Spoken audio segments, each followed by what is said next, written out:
So, ito na nga. Chicken steak muna tayo for today's video. Napakasimple lang naman ng ingredients ng ating steak. Hiniwa lang na sibuyas.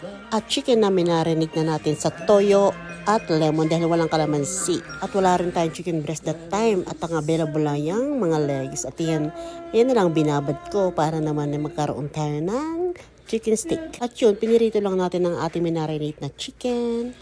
Pagkaluto, iset aside lang natin. Then kumuha tayo ng isang kawali at lagyan natin ng pinagprituhan ng mantika. Then igisa na natin ang ating hiniwang mga sibuyas. Mas maraming sibuyas, mas masarap. Sandali nga lang natin iginisa ang ating sibuyas para medyo crunchy pa siya kapag ating inilagay sa ating chicken steak pagkaluto. So mga 2 to 3 minutes nga lang yata yan. Tinanggal ko na siya sa kawali para naman manatili pa ang crunchiness ng ating mga sibuyas. Crunchiness! So ayan, itabi muna natin bago natin ilagay ang mga chicken na pinirito natin dito sa pinaggisahan ng sibuyas.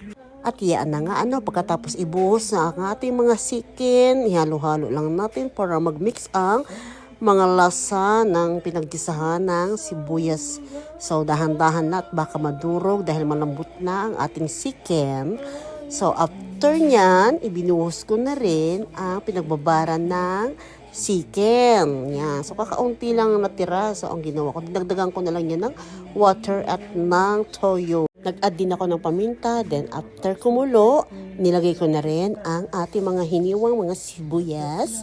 So yan, minekes ko lang ng kaunti at maya-maya luto na yan. Ganire ang ating tsura ng ating chicken steak. Yan. Sarap. Kain po tayo mga kabayan.